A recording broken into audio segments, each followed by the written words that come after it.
Welcome, dear listener, to this quiet journey through the annals of history. As you settle in for a restful slumber or a moment of peaceful reflection, I invite you to transport your mind to a distant time and place. Imagine, if you will, a realm of stone castles, grand tapestries, and regal pageantry, the world of medieval Europe. Before we embark on our exploration of the lives of royal women in this era, I'd love to know where in the world you're joining us from today. Whether it's morning, noon, or night in your corner of the globe, I'm so glad you've chosen to spend this time with me.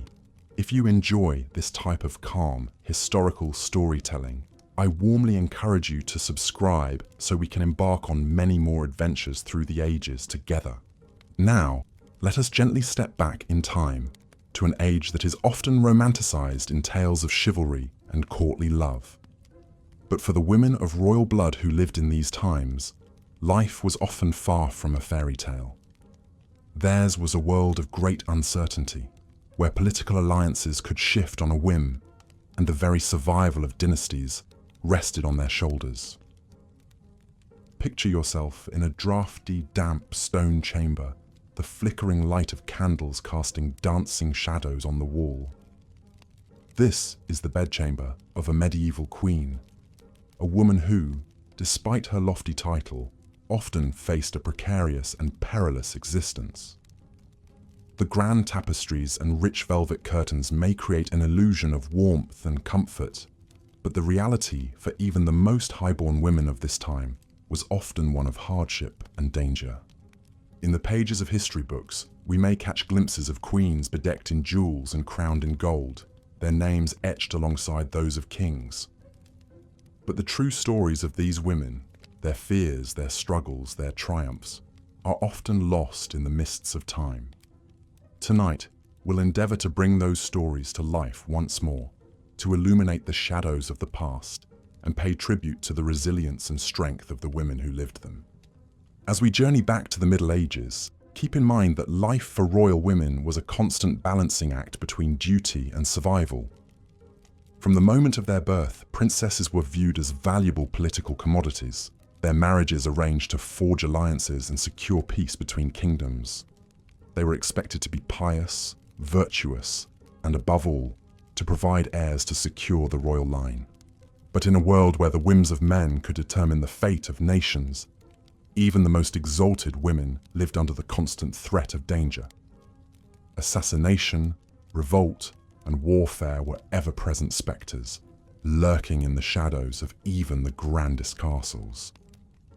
And in an age where medical knowledge was rudimentary at best, the very act of fulfilling their most essential duty, bearing children, could be a death sentence. Yet even in the face of such adversity, many royal women managed to carve out spheres of influence and leave their mark on history. Some ruled as regents in their husbands' stead, skillfully navigating the treacherous waters of medieval politics. Others became patrons of the arts and learning, using their wealth and status to foster cultural growth. And a few, through sheer force of will and personality, managed to defy the conventions of their time and seize power in their own right. As we delve into the stories of these remarkable women, I invite you to let your imagination transport you to their world. Picture yourself walking the stone hallways of a medieval castle, the hem of your gown trailing on the rushes strewn across the floor. Imagine the weight of a jeweled crown upon your brow and the whispered intrigues of courtiers echoing in your ears. In the coming hours, we'll meet queens and princesses, duchesses and countesses, women who faced unimaginable challenges and yet left an indelible mark on the pages of history. So settle in, dear listener, and let the tales of these bygone heroines paint pictures in your mind as you drift off to a peaceful slumber. Our first stop on this journey through time will be the turbulent life of Matilda, daughter of King Henry I of England. Born in 1102, Matilda was destined from birth to be a pawn in the great game of medieval politics. As the only legitimate child of Henry I, she was his heir apparent, a status that would lead to a lifetime of struggle and strife. Matilda's early years were marked by the kind of upheaval that was all too common for royal women of her time. When she was just 8 years old, she was sent to Germany to be married to Henry V, the Holy Roman Emperor. This was a political alliance, pure and simple, a way for her father to secure a powerful ally on the continent. For young Matilda, it meant being torn away from all that was familiar and thrust into a foreign court where she knew neither the language nor the customs. One can only imagine the fear and loneliness she must have felt as she sailed across the sea to her new home, her fate sealed by the machinations of men she barely knew. As Empress of the Holy Roman Empire, Matilda was expected to play the role of dutiful wife and queen. She was known for her piety and her patronage of religious houses, virtues that were highly prized in a medieval consort. But Matilda's life was not to be a quiet one of domestic contentment. In 1125, Emperor Henry V died suddenly, leaving Matilda a widow at the age of just 23.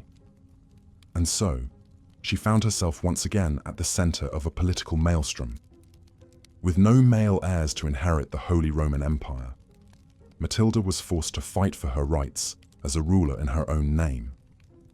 She returned to England, where her father named her his heir presumptive, a move that was virtually unprecedented in a time when the idea of a woman ruling in her own right was almost unthinkable. But Matilda's claim to the throne was far from secure. When Henry I died in 1135, the stage was set for a showdown between Matilda and her cousin Stephen of Blois, who had seized the throne in her absence. What followed was a period of chaos and civil war known as the Anarchy, as Matilda and Stephen battled for supremacy. For nearly 2 decades, England was torn apart by conflict, as the two claimants to the throne and their supporters clashed in a series of bloody battles and sieges.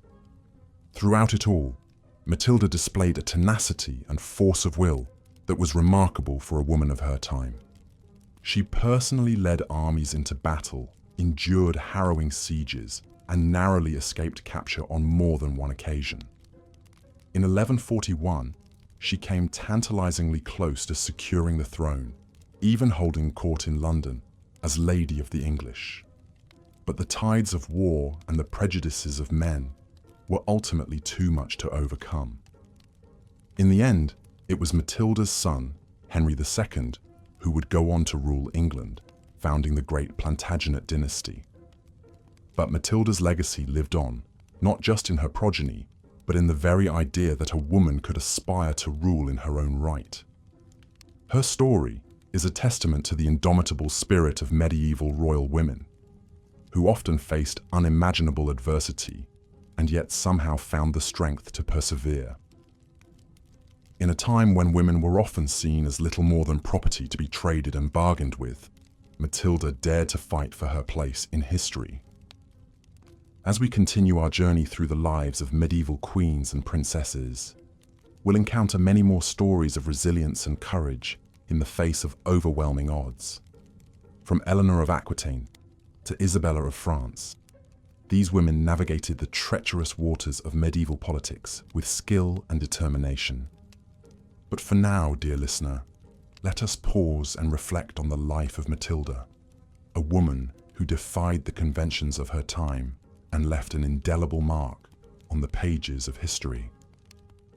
As you drift off to sleep, picture her riding at the head of her army, her banner snapping in the wind, her eyes fixed on the horizon and the crown that was her birthright.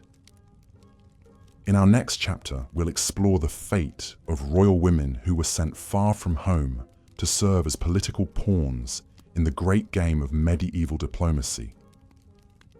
Imagine being a young princess, barely in your teens, dispatched to a foreign land to marry a man you've never met, all for the sake of a political alliance.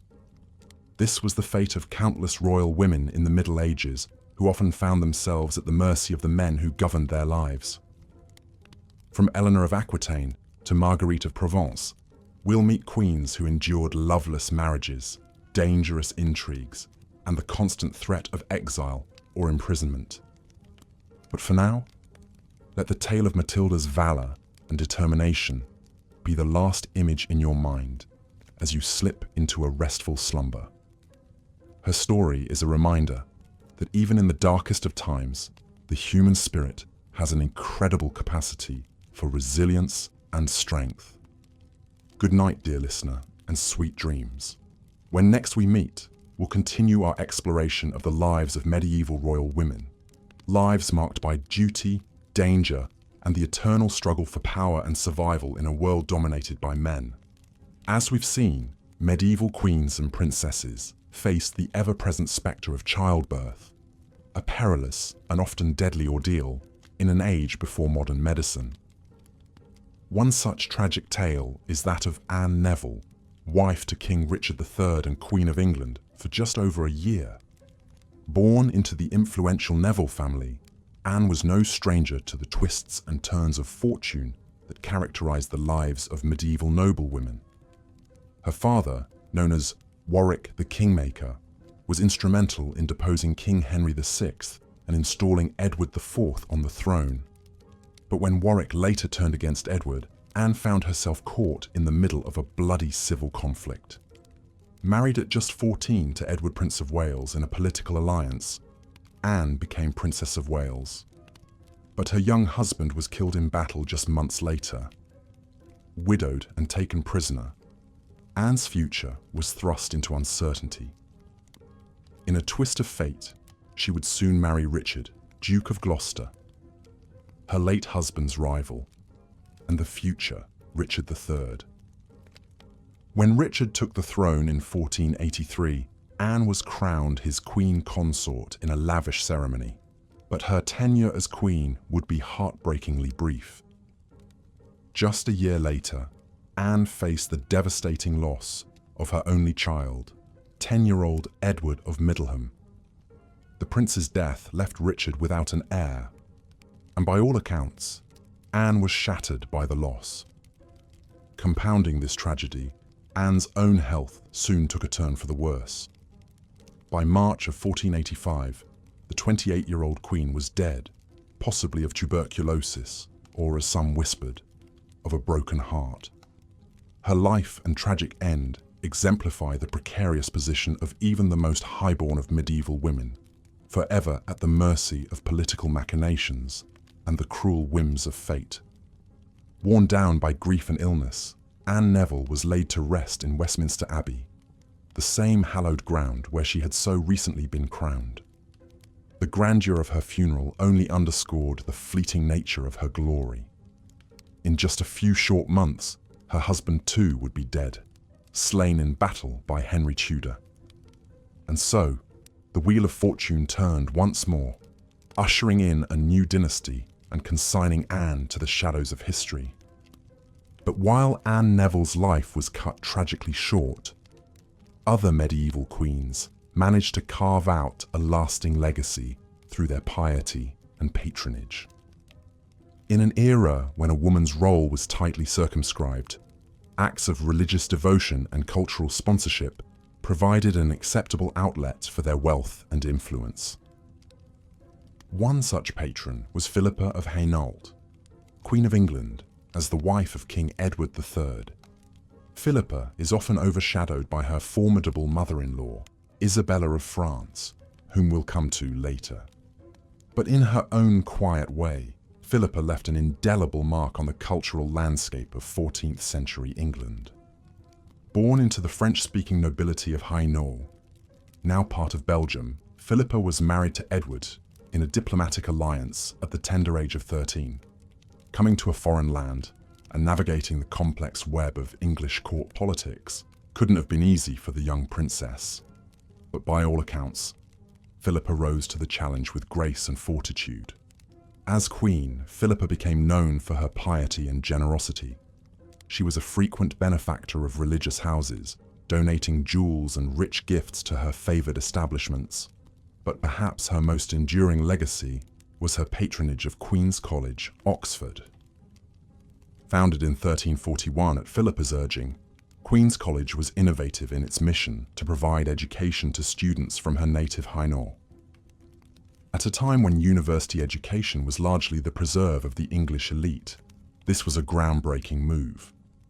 Philippa's influence also shaped the college aesthetically. The magnificent Queen's College Chapel, with its soaring windows and vaulted ceiling, was built under her sponsorship. Philippa's patronage extended beyond the religious and into the literary sphere. She was a key supporter of Jean Froissart, one of the most notable chroniclers of the 14th century. Under her patronage, Froissart began his famous Chronicles, a vivid, if not always impartial account of the 100 Years' War between England and France. Philippa's story reminds us that while medieval queens were often consigned to the sidelines of power, they could still wield significant influence through their cultural and religious patronage. In a world where women's voices were often silenced, the language of art, architecture, and pious works allowed them to leave their mark on history. But for all the solace that religion and patronage could provide, the fact remained that a medieval queen's life was ultimately subject to the whims of men. And when political winds shifted, even the most influential of women could find themselves cast out into the cold. Such was the fate of Marguerite of Provence, Queen of France, as the wife of Louis IX. Marguerite's story takes us from the heights of influence to the depths of despair, painting a vivid picture of the precarity of a medieval queen's position. Born into the nobility of Provence, Marguerite was renowned for her beauty and intellect. Married to Louis at the age of just 13, she initially enjoyed a position of great influence at the French court. The young king was evidently enamored with his bride, and Marguerite used her sway to promote the interests of her Provençal relatives and allies. But Marguerite's power soon drew the ire of the French nobility, who resented the influence of these foreign interlopers. Whispers began to circulate of Marguerite's alleged infidelity, casting aspersions on the paternity of her children.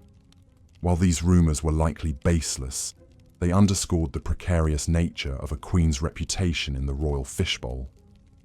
Marguerite's fortunes took a further turn when Louis embarked on the Seventh Crusade in 1248. With the king away waging holy war, the nobility took the opportunity to move against Marguerite and her faction. The Queen Mother, Blanche of Castile, used her own considerable influence to sideline Marguerite and reassert control over the regency government. Stripped of her power and position, Marguerite took the desperate step of setting out to join her husband on crusade. It was a perilous journey for a woman to undertake, fraught with the dangers of sea travel and the machinations of hostile forces. But for Marguerite, it seemed the only way to escape the indignities being heaped upon her in France. In a cruel twist of fate, however, Marguerite would find little respite in the Holy Land. Louis had been captured by Egyptian forces, and Marguerite arrived to find herself effectively a prisoner in a foreign land. According to contemporary accounts, she gave birth to their son in the most harrowing of circumstances, surrounded by the constant threat of violence. Marguerite's ordeal exemplifies the knife edge upon which a medieval queen's fate balanced. From the heights of influence to the depths of despair, her story swung on the caprice of men and the shifting sands of political fortune. Hers was a life lived in the shadow of power, ever contingent, ever precarious.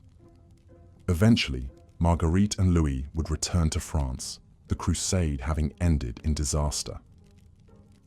The king was a changed man, his fervor for holy war tempered by the brutal realities of the battlefield. As for Marguerite, she retreated increasingly into piety and acts of charity, perhaps seeking solace in the certainties of faith. When Louis set off on yet another ill-fated crusade in 1270, Marguerite was left behind to act as regent alongside their son. It was a poignant coda to a life marked by so many twists and turns of fate. Marguerite would outlive her husband by nearly 3 decades, bearing witness to the reigns of her son and grandson. In the end, Marguerite of Provence's story encapsulates so many of the themes we've explored in the lives of medieval queens. From the heights of power to the depths of despair, hers was a life buffeted by the winds of political fortune. Yet through it all, she endured, a testament to the resilience and fortitude of the women who so often bore the brunt of medieval power politics. But of course, not all medieval queens were content to remain in the shadows. Some, through sheer force of will and personality, managed to carve out a sphere of real influence and power.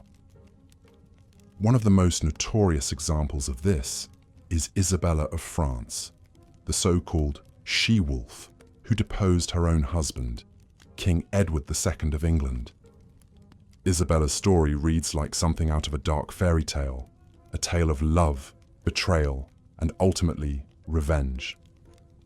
Born into the French royal family, Isabella was married off to Edward II at the tender age of 12 as part of a diplomatic alliance. But from the start, the marriage was fraught with tension and mistrust. Edward, by all accounts, was a weak and ineffectual king, more interested in his male favourites than in the business of ruling. Chief among these favourites was Piers Gaveston, a charismatic Gascon knight who had an almost hypnotic hold over the young king. Edward's obsession with Gaveston and his willingness to shower him with titles and riches soon aroused the ire of the English nobility. For Isabella, Gaveston's influence over her husband must have been a constant source of humiliation and frustration. She was effectively sidelined in her own marriage, her status as queen eclipsed by that of a lowborn knight. But Isabella was no shrinking violet. She bided her time, building alliances and cultivating her own power base. The tipping point came in 1325, when Edward sent Isabella to France on a diplomatic mission. It was a decision he would come to regret. In France, Isabella found a powerful ally in the form of Roger Mortimer, a disgruntled English nobleman who had been exiled by Edward. Together, they hatched a daring plan to depose the king and install Isabella's son, the future Edward III, on the throne. What followed was a stunning coup that would change the course of English history.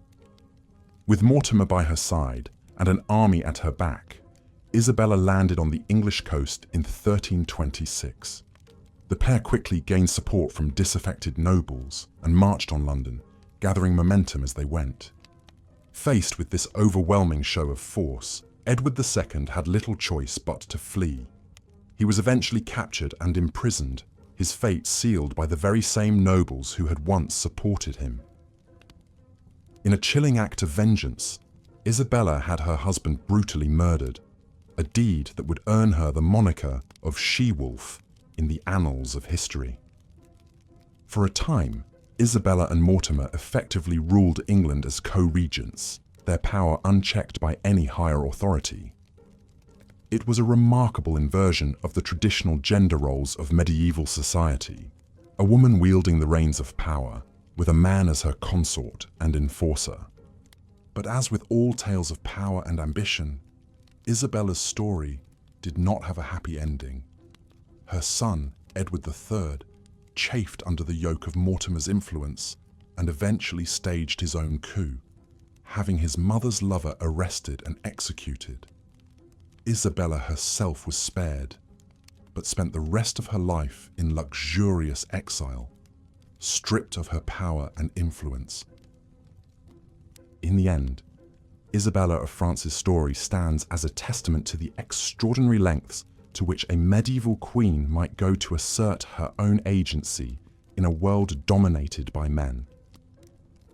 Through sheer force of will and personality, she upended the established order, seizing power in a way that few women of her time could have dreamed of.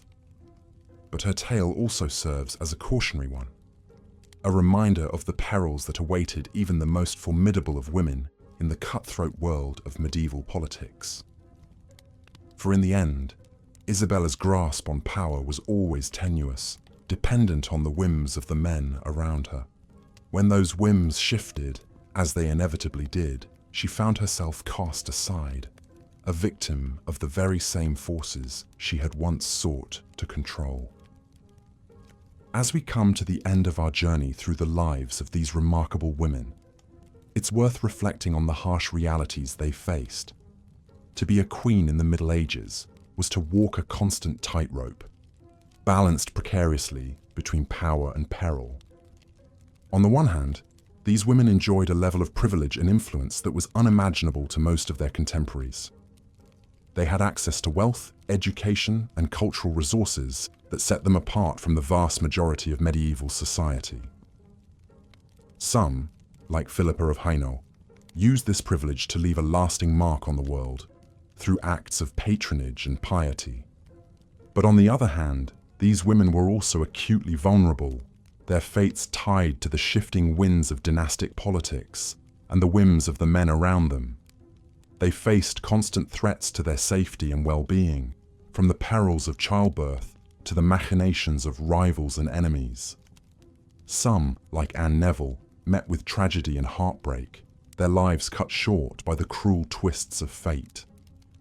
And even those who managed to carve out a sphere of influence, like Isabella of France, did so at great personal risk.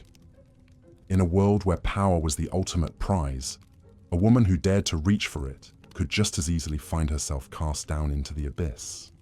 Perhaps what's most striking about these stories is the sheer resilience and fortitude of the women who lived them. In the face of unimaginable adversity, they found ways to endure, to adapt, and even to thrive. Whether through acts of piety, patronage, or sheer political maneuvering, they asserted their agency in a world that sought to deny it to them at every turn. In the end, their stories serve as a powerful reminder of the extraordinary capacity of the human spirit to overcome even the most daunting of obstacles. They may have lived in a world far removed from our own, but the challenges they faced, of love and loss, of power and peril, are ones that still resonate across the centuries. So, as we close the book on this chapter of history, let us remember these women, not just as queens and consorts, but as individuals, each with her own unique story to tell. In doing so, we honor their memory and the enduring legacy they left behind. And with that, we come to the end of our journey through the lives of medieval queens. I hope that, in some small way, their stories have shed light on the complex realities of life in the Middle Ages, a world of grandeur and squalor, of piety and violence, of love and loss. But more than that, I hope they've served as a reminder of the extraordinary resilience and strength of the human spirit. These women, for all the challenges they faced, found ways to leave their mark on history through their patronage, their piety, and their sheer force of will. As we drift off to sleep, let us carry their stories with us, a testament to the enduring power of the human experience across time and across cultures. And let us remember that even in the darkest of times, there is always a glimmer of light to be found, a flicker of hope that can guide us through to brighter days ahead. Good night and sweet dreams. As we've seen, medieval queens and princesses often found their lives shaped by forces far beyond their control, married off to secure alliances, sent to foreign courts, and pressured to produce male heirs. But perhaps no aspect of their lives was more harrowing and dangerous than the perils of childbirth. In an age long before modern medicine, obstetrical care was rudimentary at best. Midwives who attended most births relied more on folklore and tradition than scientific knowledge. The concept of hygiene was poorly understood. Labor took place in dark, stuffy chambers, on beds soiled with the bodily fluids of previous births. Instruments, when used, were not properly cleaned. It's hardly surprising that puerperal fever, caused by bacterial infections, was rampant. For a queen, the risks were compounded by the immense pressure to deliver a healthy son. The succession of a dynasty, the stability of a kingdom, could hinge on the sex of a newborn. Imagine laboring for hours or days in excruciating pain, fearing not only for your own life, but also the political fallout if you failed to produce an heir. The tragic story of Anne Neville, wife of King Richard III, illustrates just how dangerous childbirth could be, even for those at the very pinnacle of society. At just 16, Anne became Queen of England when her husband seized the throne. An intelligent and influential woman, she gave birth to the couple's only legitimate son, Edward of Middleham, around 1476. But only a decade later, both Anne and her young son fell gravely ill, likely from tuberculosis. Despite her elevated status, there was little doctors could do. In a matter of months, Anne watched helplessly as her son wasted away and died. Her own health broken, she lived only a few months more before succumbing herself at Westminster Palace in March 1485.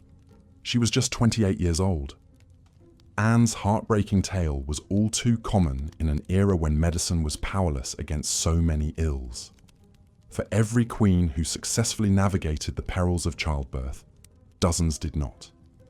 It's a stark reminder of just how fragile life could be, even for those born to privilege and power. Of course, some royal women did manage to wield influence and authority despite the constraints placed upon them, but to do so often required extraordinary strength of will and personality. They had to navigate not only the dangers of the birthing bed, but the cutthroat intrigues of court politics as well. One such formidable figure was Philippa of Hainault, Queen of England, as the wife of King Edward III. Married at just 13, Philippa quickly demonstrated her intelligence and political acumen. She deftly managed the royal household and served as an important advisor to her husband. But Philippa's most enduring impact may have been as a patron of the arts and scholarship. She sponsored writers like Jean Froissart and provided pensions for scholars at Oxford University. The Queen's College at Oxford, founded in 1341, still bears her name today. In an age when women were largely excluded from formal education, Philippa helped foster a flourishing of learning and culture. Her story hints at the ways some exceptional women were able to shape their own destinies, even within the rigid constraints of medieval queenship. They may have been political pawns, but they weren't always passive ones. Still, for the vast majority of royal women, the realities of their lives were harsher and more circumscribed. Even queens who enjoyed relatively stable and successful marriages could find themselves facing the precariousness of their position if their husband died. Without a male protector, a widowed queen could quickly become vulnerable to the machinations of ambitious nobles or the hostility of a new king. Some sought safety by retiring to a convent. Others threw themselves on the mercy of their relatives. A lucky few were able to carve out a role for themselves as dowager queens, using their wisdom and experience to advise the new ruler. But even this was a tenuous existence, always at the pleasure of the reigning monarch. For a particularly vivid illustration, we need look no further than the story of Marguerite of Provence, wife of Louis IX of France. A savvy and strong-willed woman, Marguerite wielded considerable influence over her husband and served as regent in his absence. But when Louis died in 1270, Marguerite's fortunes quickly changed. Her son, now King Philip III, was estranged from her and resentful of her influence. Facing increasing hostility at court, Marguerite went on pilgrimage, traveling to the Holy Land in the hopes of securing allies and support. But the new king outmaneuvered her, intercepting her letters and turning her own household against her. Increasingly isolated, Marguerite eventually went into exile in Provence, living out her remaining years far from the centers of power she had once controlled. Hers is a stark illustration of just how quickly a queen's fortunes could change. No matter how powerful or influential she might be during her husband's reign, a royal widow could find herself cast aside, marginalized, or even persecuted once a new king took the throne. The chessboard of medieval politics was forever in flux, with queens as vulnerable as any other piece. Of course, not every queen went quietly into exile or retirement. Some, like the infamous Isabella of France, fought back against the powerlessness of their position with shocking force and tenacity. Married to Edward II of England, Isabella chafed at her husband's neglect and the undue influence of his male favourites at court. In 1325, she returned to her native France, ostensibly to negotiate a peace treaty. But once there, Isabella set about plotting an invasion to depose her own husband. With the help of her lover, Roger Mortimer, she raised an army and sailed for England, landing in 1326.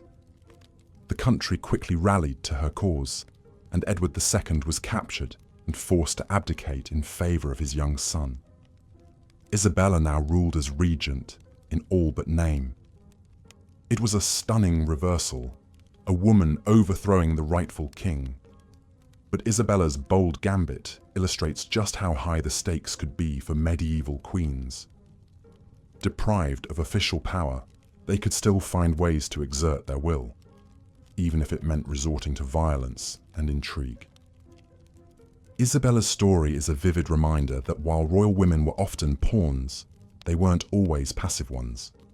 Through cunning, determination, and sheer force of will, a few managed to upset the chessboard and seize some measure of control over their own fates. But such dramatic coups were the exception rather than the rule.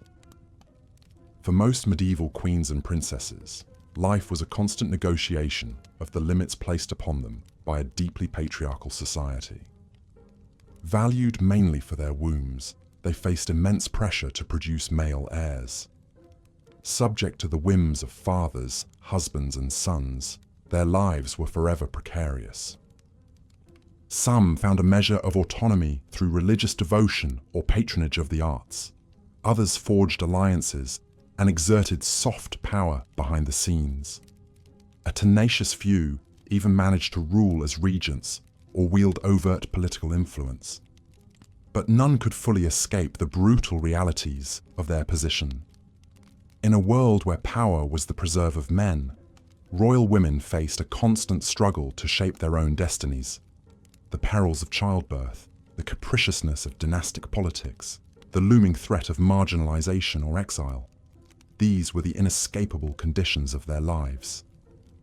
And so we return to that drafty castle chamber, to the exhausted figure of the medieval queen, surveying her cramped world of tapestries and smoky fires. She may live amidst grandeur, clad in silks and jewels, and waited on by a vast retinue. But she knows her true worth is measured only in the sons she can produce. Her power, her very survival, is always contingent. It's a grim portrait, a sobering antidote to our romantic notions of medieval royalty. But it's also a testament to the resilience and resourcefulness of the women who endured these hardships. Deprived of autonomy, beset by dangers, they nevertheless found ways to leave their mark on history. In their stories, in the triumphs and tragedies, the acts of piety and patronage and intrigue, we catch a glimpse of lives lived under extraordinary pressure, and we're reminded that even in the most constrained of circumstances, the human spirit has a remarkable capacity for endurance and even defiance. So let us spare a thought for Matilda and Eleanor, for Anne and Philippa, and Marguerite and Isabella, and for the countless anonymous royal women whose names are lost to history. Theirs was a brutal and often thankless existence, but one that nevertheless shaped the course of nations and dynasties. In remembering their struggles, we honor their grit and tenacity in the face of overwhelming odds. As the candles flickered in the drafty bedchamber, casting dancing shadows on the stone walls, Marguerite of Provence clutched her rosary beads and uttered a fervent prayer. She was about to embark on a perilous journey, a pilgrimage that would take her far from the relative safety and comfort of the royal court. In the 13th century, embarking on a religious pilgrimage was one of the few occasions when a queen might undertake extensive travel. The church heartily approved of these acts of public piety by royal women. Marguerite, wife of the celebrated French King Louis IX, had vowed to make a pilgrimage to the Abbey of Cluny if her husband safely returned from the Seventh Crusade. When Louis finally arrived back on French soil after 6 long years away, Marguerite immediately set about fulfilling her promise to God. She would journey from Paris to the renowned abbey in Burgundy, a voyage of nearly 200 miles, an immense distance in an age when most people rarely ventured more than a few miles from their birthplace. For a queen to undertake such a long, arduous journey was no small matter. The roads were perilous, often little more than muddy, rutted tracks that wound through dense forests and over steep hills. Brigands and highwaymen posed a constant threat to travelers. Moreover, a royal entourage required vast amounts of provisions, not to mention costly gifts to present at the holy sites along the way. Marguerite would have ridden on horseback or in an uncomfortable jostling carriage. Foul weather could easily turn the roads to impassable quagmires. As challenging as the physical journey was, however, it paled in comparison to the political perils faced by a queen who left the side of her king for an extended period. Marguerite's very absence from court created a dangerous vacuum that rival factions sought to fill. Courtiers whispered and schemed, always alert for any shift in the balance of power. A queen's hold on influence was ever tenuous in a world where power flowed from proximity to the monarch. For Marguerite, undertaking her sacred pilgrimage meant relinquishing her hard-won role as Louis's most trusted confidant and advisor. Despite the risks, Marguerite was determined to fulfill her holy vow. With a small retinue of ladies-in-waiting, clerics, and men-at-arms, the queen set forth from Paris, the bells of Notre Dame Cathedral tolling solemnly behind her. The journey to Cluny would prove long and trying, the roads every bit as treacherous as feared. But for Marguerite, the arduous pilgrimage offered a rare chance to break free from the stifling confines and intrigues of court life, if only for a time.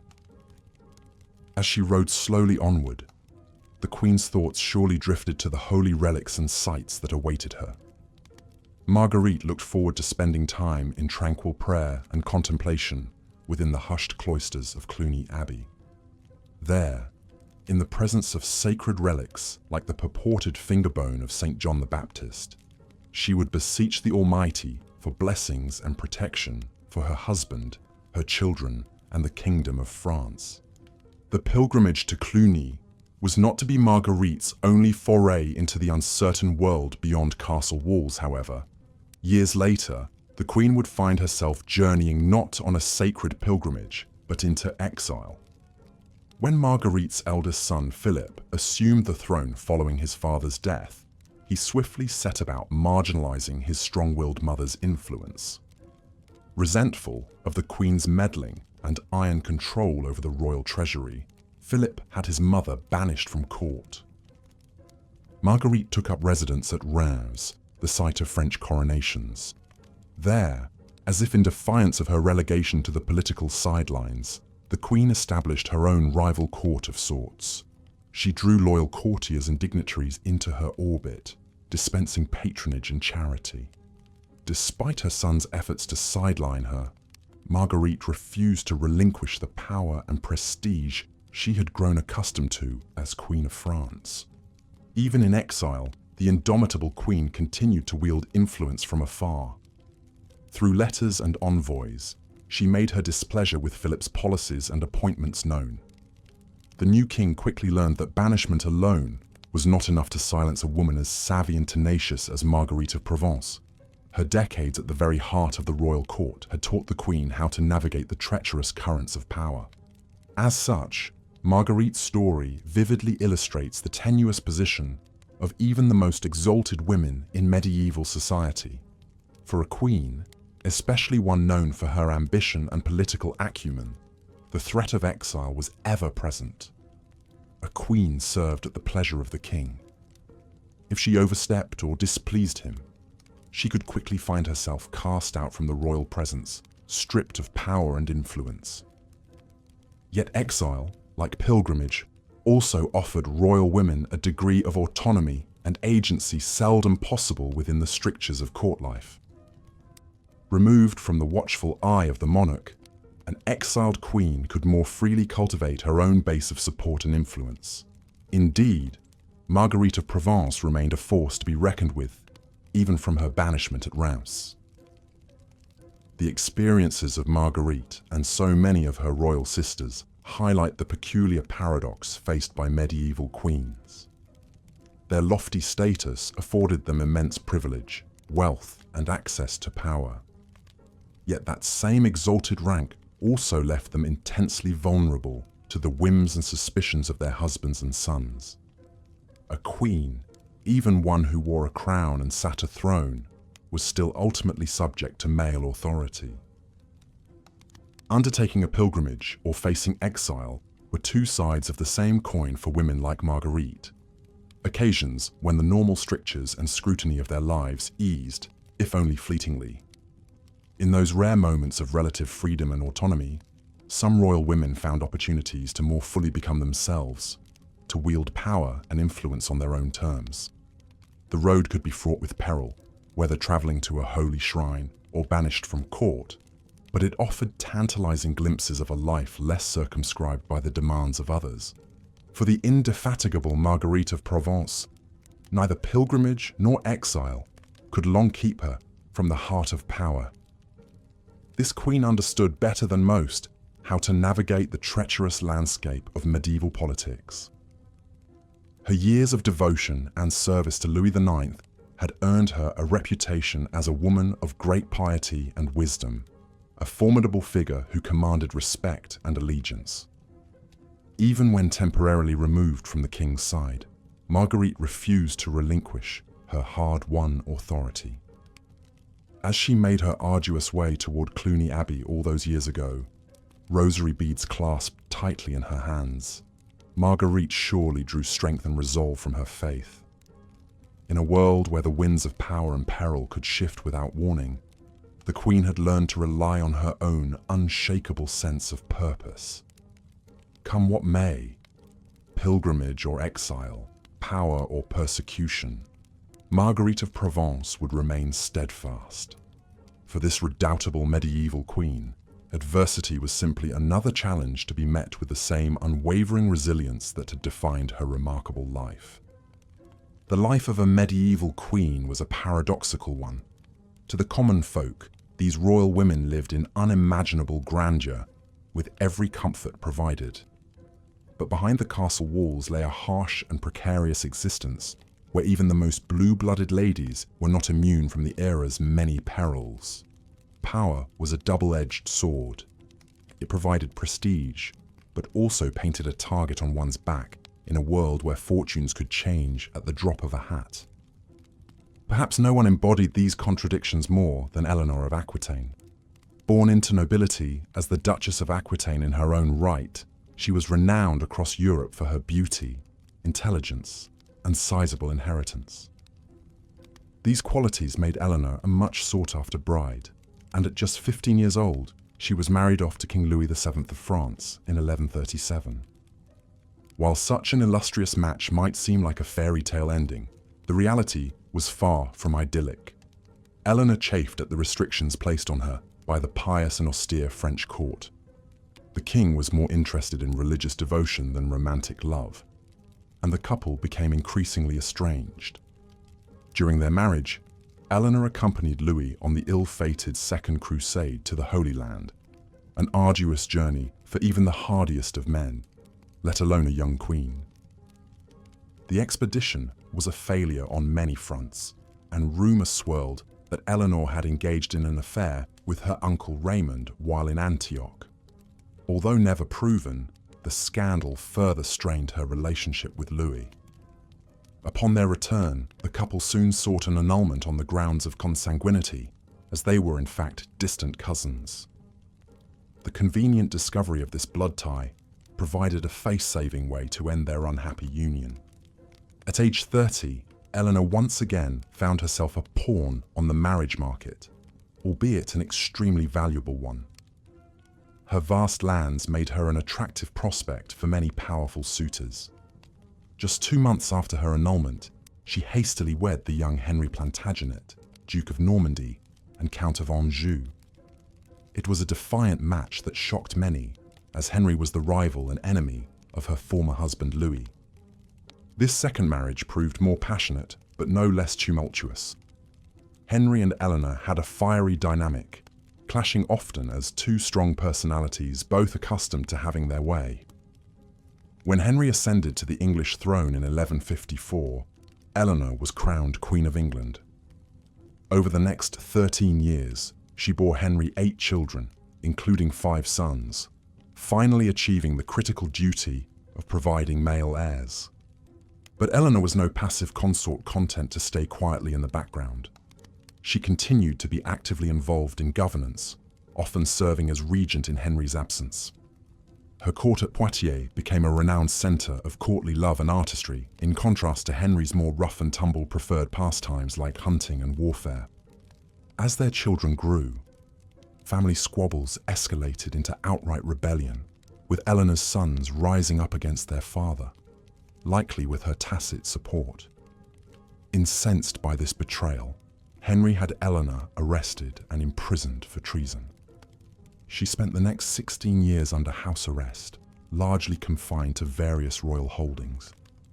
It was only after Henry's death in 1189 that Eleanor was finally freed by her son, and now King Richard the Lionheart.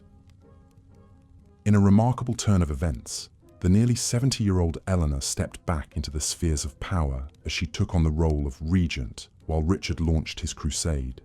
Even in her advanced age, the indomitable queen traveled across Europe to negotiate Richard's marriage and ransom when he was captured. Eleanor's later years serving as an elder stateswoman marked a triumphant final chapter in a turbulent life that saw dramatic swings of fortune.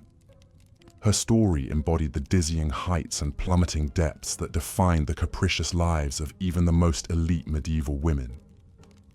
From glittering courts to dank prison cells, the ever-present spectres of dynastic maneuvering, forbidden love, and shifting allegiances meant that no queen, however powerful, was ever truly secure. Indeed, if the trials of Eleanor of Aquitaine demonstrated anything, it was that the glittering trappings of royal power were underpinned by the cold, hard realities of medieval marriage and motherhood. For even the highest-born women of the time, their chief value lay in their wombs and the sons they could produce to carry on family lines. This unrelenting pressure shadowed queens from the moment they took their marital vows. Childbirth in the medieval era was an incredibly perilous undertaking for women of all stations. But for royal women, the stakes were amplified by the added political implications. A queen's fertility was a matter of dynastic urgency, with the succession and stability of entire kingdoms often hinging on her ability to bear healthy sons. Yet the state of medical knowledge in the Middle Ages was woefully inadequate to ensure safe deliveries. Childbirth was an agonizing and life-threatening ordeal, with queens confined to dark, airless chambers for the final weeks of pregnancy to protect the baby from evil spirits. They were attended by midwives of varying skill who relied on a combination of folk wisdom, prayer, and dubious concoctions to ease labor pains. Hygiene was rudimentary at best, with chambers strewn with rushes to soak up the copious blood and fluids of delivery. It's estimated that about 5% of births ended in the mother's death, most commonly from infection. For royals, the rate was likely even higher given the frequency with which queens found themselves pregnant. Anne Neville, the wife of King Richard III of England, endured a particularly heart-wrenching reproductive struggle. Married at just 16 years old in 1472, Anne faced immense pressure to produce an heir for the House of York. Her first pregnancy ended in miscarriage, a devastating but all too common outcome. In 1473, Anne finally gave birth to a son, Edward of Middleham.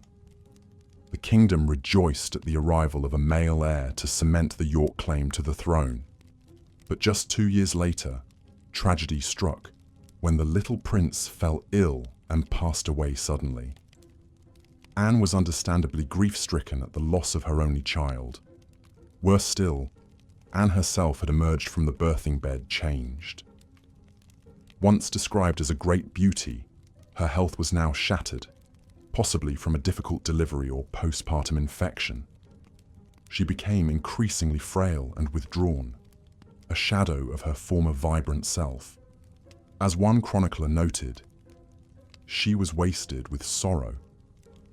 Despite her fragile condition, Anne conceived again in late 1484. It was to be her final pregnancy, as she died in March of 1485, at the age of just 28. The cause was likely related to the cumulative physical strains of childbearing, exacerbated by her general ill health. Richard III was shattered by his beloved Queen's passing, and just 5 months later, he too met his end at the Battle of Bosworth Field. Anne Neville's poignant tale highlights the unforgiving physical toll that reproduction exacted on the bodies of medieval royal women. Regarded as little more than vessels for carrying on dynasties, queens were afforded precious little rest between pregnancies to recover, placing enormous strain on their health. The pressure to keep producing heirs was unrelenting, even in the face of miscarriages, stillbirths, and infant mortality. This cycle of childbearing was also deeply entwined with the political maneuvering that dominated court life. A queen's status often directly correlated to her reproductive success, with her influence and security rising and falling with the births and deaths of children, particularly sons. Failure to conceive was viewed as a personal and moral failing, rather than a twist of biological fate. Beyond the bedchamber, medieval queens were expected to be paragons of piety and virtue, setting an example of religious devotion for their subjects to follow. The ideal queen was meant to be a helpmate to her husband, an obedient consort who deferred to his authority. In reality, this submissive veneer often concealed a cannier political instinct, with savvy queens finding ways to exercise influence informally. One common avenue for queens to flex their patronage muscle was through sponsoring religious institutions and causes. Founding abbeys, almshouses, and hospitals was a way to publicly display one's magnanimity and godliness, while also creating a network of loyal clerics and retainers. These acts of conspicuous piety served to counter the frequent whispers about queens' lasciviousness and meddling that swirled around court. Philippa of Hainault, the wife of King Edward III of England, skillfully navigated these expectations during her 3 decades as queen. Revered for her compassion and generosity, she endowed Queen's College at Oxford University, with the aim of providing education to poor students. She was also a keen patron of the arts, employing minstrels and poets to entertain at her lively court. But perhaps Philippa's most enduring legacy was her influence on the next generation of Plantagenets. She served as a trusted advisor to her eldest son Edward, the famed Black Prince, cultivating his leadership abilities and chivalric ideals. When the king descended into dotage, it was Philippa who helped manage the transition of power to their capable heir. As mother to an impressive brood of 12 children who survived to adulthood, Philippa had fulfilled her duty, and then some, to propagate the Plantagenet line. Her fecundity, combined with her gracious but steely disposition, made her a formidable queen who commanded genuine respect rather than grudging obeisance. When she passed away in 1369, she was deeply mourned by the king and kingdom alike. In many ways, Philippa of Hainault represented the medieval queenly ideal, a fertile, decorous consort who provided wise counsel while largely remaining in the background. But this paradigm was not one that all royal women could or would conform to. In a world where the boundaries between the personal and political were gossamer thin, some queens could not resist the temptation to test the limits of their feminine authority. Perhaps no medieval queen pushed the envelope further than Isabella of France. The only surviving daughter of King Philip IV of France, Isabella was married off to King Edward II of England in 1308 at the tender age of 12. It was a classic diplomatic alliance, meant to ease tensions between the two kingdoms. But the marriage soon soured as Edward's blatant favoritism toward his male courtiers, particularly Hugh Despencer the Younger, alienated Isabella. By 1325, the estrangement between the royal couple had reached a breaking point. Using the excuse of negotiating a peace treaty with France, Isabella decamped to Paris and refused to return to England as long as the Despensers remained at court. From exile, she began plotting to overthrow her husband with the help of her lover, Roger Mortimer. In a stunning reversal of gender roles, Isabella raised a mercenary army and invaded England in 1326, rallying disaffected nobles to her cause. Deserted by his followers and captured by Isabella's forces, Edward II was forced to abdicate in favor of their teenage son, who became King Edward III. Although Isabella claimed to be acting as regent for her son, it soon became clear that she and Mortimer were the true power behind the throne. For 4 years, the pair ruled England in all but name, using their position to enrich themselves and dispatch their enemies. It was an astonishing turn of events in an era where women, let alone queens, were expected to be submissive and apolitical. Isabella's brazen actions earned her the moniker, the She-Wolf of France, for her ruthless pursuit of power. But Isabella's gambit was a step too far for the English nobility, who chafed at being ruled by an adulterous foreign-born queen and her upstart lover. In 1330, the young King Edward III asserted his authority by staging a palace coup, arresting Mortimer and having him executed for treason. As for Isabella, she was effectively banished from court, forced to live out her remaining years in obscurity at a remote castle. Isabella of France's dramatic rise and fall embodied the knife's edge that medieval queens had to walk. Operating in the shadowlands between explicit and implicit power, they had to tread carefully in asserting their influence. A misstep could mean disgrace, exile, or even death in an unforgiving political landscape. For while queenship conferred great privilege and prestige, it also entailed profound vulnerability and precarity. Royal women were always just one false move, one dry womb, one rogue rumor away from disaster. In a world where dynastic ambition trumped all, queens were often little more than pawns to be traded, tolerated, and tossed aside in the great game of statecraft. This reality was perhaps most viscerally reflected in the perils of pilgrimage and exile that loomed over many medieval queens. In an era of performative piety, going on pilgrimage was one of the few acceptable reasons for royal women to venture beyond their domestic sphere. These journeys offered a rare taste of adventure and autonomy, a chance to escape the suffocating confines of the court. But pilgrimage was also an immensely arduous and hazardous undertaking in the medieval era. Travel was slow and uncomfortable, along rutted roads and stormy seas. Bandits and disease posed a constant threat, ready to cut down even the most blue-blooded of wayfarers. Many queens undertook pilgrimages not just for spiritual edification, but for political expediency, either as penance for perceived transgressions or as a show of contrition to ease tensions. For Marguerite of Provence, consort to Louis IX of France, pilgrimage proved to be a source of both solace and sorrow. A deeply devout woman, Marguerite accompanied her equally pious husband on his first crusade to Egypt in 1248. It was a disastrous campaign, culminating in Louis being captured by the Mamluks.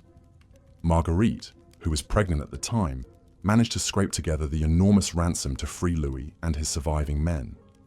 But the ordeal left them both physically and mentally scarred, with Louis vowing to launch another crusade to atone for his failure. In 1270, the royal couple set out again, this time for Tunis. But they never reached their destination. Louis died of dysentery along the way, leaving Marguerite devastated. Now a widow, Marguerite returned to France to serve as regent for her young son, but her grip on power was tenuous, and she soon found herself outmaneuvered by her own brother-in-law. In a final indignity, Marguerite was more or less banished from court, forced to retreat to her dower lands in Provence. It was a bitter coda to a life marked by both the lofty heights of queenship and the capricious turns of fortune. Marguerite of Provence's journey encapsulated the dizzying vicissitudes that defined the lives of medieval queens. Theirs was a tightrope existence, forever balanced between the sacral and the strife-filled, the exalted and the insecure. Even the most seemingly stable of royal marriages could not shield them from the ever-present threats of political eclipse, exile, and erasure. For in the final accounting, medieval queens were hostage to both their fickle biology and the implacable forces of dynasty. Their worth was measured in heirs and unction, their persons deployed as diplomatic bargaining chips. They lived under a burden of relentless scrutiny, their every move and utterance dissected for signs of scandal or sedition. And yet, for all the perils and precarity of their position, queens also held a uniquely visible platform from which to influence events. Through the soft power levers of patronage, pilgrimage, and piety, they could carve out spheres of influence that belied their ostensibly subordinate status. Behind the placid mask of queenly composure lay reservoirs of resilience and resourcefulness that sustained them through the many trials of their station. In the tapestry of medieval history, these royal women's stories form a glittering but bloodied thread. Theirs was a sisterhood bound by the common experiences of perilous childbirth, loveless marriage, and capricious fortune. Even the mightiest among them walked a razor's edge, their fates ultimately dependent on the whims of fathers, husbands, and sons. To look back on their lives from the vantage of modernity is to marvel at the sheer fortitude it took to endure in a world so hostile to their agency. For every Eleanor of Aquitaine who managed to claw her way to a modicum of self-determination, there were scores of forgotten queens who languished in obscurity, valued only for their fertility or utility to the dynastic project. Their names may have faded from the historical record, but their collective struggles reverberate across the centuries, a testament to the unyielding and often unsung strength of the medieval female. Theirs was a sisterhood of survival in a world where womanhood itself was a high-wire act, forever poised between the sacred and the profane. In the end, perhaps the greatest legacy left by these long-ago queens is the enduring example of their resilience in the face of unimaginable adversity. They navigated the treacherous currents of court life with a grace and grit that belied the gilded cage of their queenship. In doing so, they etched their indelible mark on the annals of history, one defiant breath at a time. The regal beauty and luxurious finery of Isabella of France masked a steely determination and shrewd political mind. Born into the powerful Capetian dynasty of France in 1295, Isabella was dispatched to England at the tender age of 12 to marry the English king, Edward II. It was an arrangement meant to foster peace between the two kingdoms, but it was not a happy union. Edward was an ineffectual ruler with little interest in governance or his young bride. He lavished favour and power on his male favourites, much to the resentment of England's nobles. The spurned Isabella found herself isolated and powerless in a foreign court, her queenly authority eclipsed by the whims of her feckless husband. But Isabella would not resign herself to irrelevance.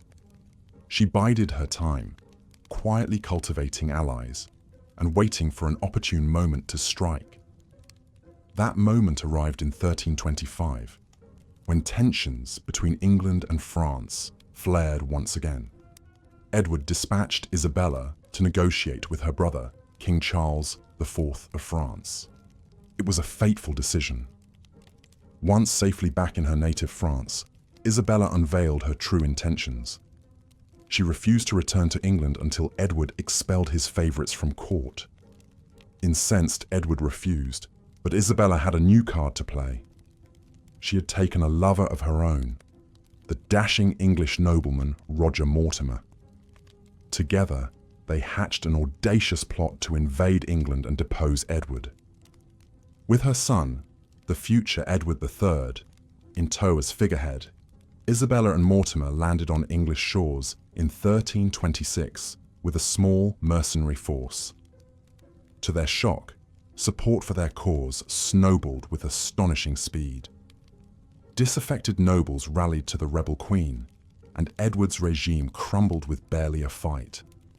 The king was forced to abdicate in favor of his young son, with Isabella ruling as regent. At last, the long-overlooked queen had seized the reins of power with her own hands. Edward was imprisoned, then gruesomely executed, allegedly by having a red-hot poker thrust into his bowels. The lurid whispers of his demise only burnished Isabella's formidable reputation. For 4 years, Isabella and Mortimer effectively ruled England, enriching themselves and purging the kingdom of their remaining enemies. But their ruthless regime bred resentment, and in 1330, the 18-year-old Edward III asserted his royal authority with a counter-coup. Mortimer was hanged as a traitor, and Isabella was relegated to a quiet retirement on a generous pension. The she-wolf of France, as Isabella was dubbed by her foes, had orchestrated the first successful invasion of England since the Norman conquest 3 centuries prior. Her astonishing trajectory from child bride to rebel queen to deposed regent was a testament to her indomitable will and keen political instincts. In an age where royal women were often regarded as little more than dynastic chess pieces, Isabella boldly rewrote the rules. Through cunning statecraft, brazen adultery, and even outright warfare, she had clawed her way to the apex of power. Though her own reign was fleeting, Isabella's dramatic life served as a powerful reminder. Even in the male-dominated world of medieval monarchy, formidable queens could still upend the political order. As the chaos of Isabella's time receded into memory, England was left to grapple with the unsettling implications of her story. How much power could a queen be allowed to wield? What were the consequences when family ties and feudal obligations collided? These were questions that would echo down through centuries of English history, as new generations of royal women navigated the treacherous currents of court intrigue and dynastic politics. Isabella's own granddaughter, Philippa of Hainault, would go on to become one of medieval England's most influential queen consorts. But Philippa's power was of a decidedly different character than Isabella's had been. Where Isabella had seized the stage through daring and guile, Philippa would work behind the scenes, acting as a trusted advisor to her husband and a generous patron of learning. Born in 1310 or 1311 in the Low Countries of what is now Belgium, Philippa was the daughter of the Count of Hainault. At age 9, she was betrothed to the future Edward III of England, Isabella's son. It was a splendid match, meant to bolster vital trade ties between England and the Low Countries. In 1328, a jubilant Philippa arrived in London for a magnificent royal wedding. By all accounts, the marriage was a success, both politically and personally. The young couple were well suited and grew genuinely fond of each other.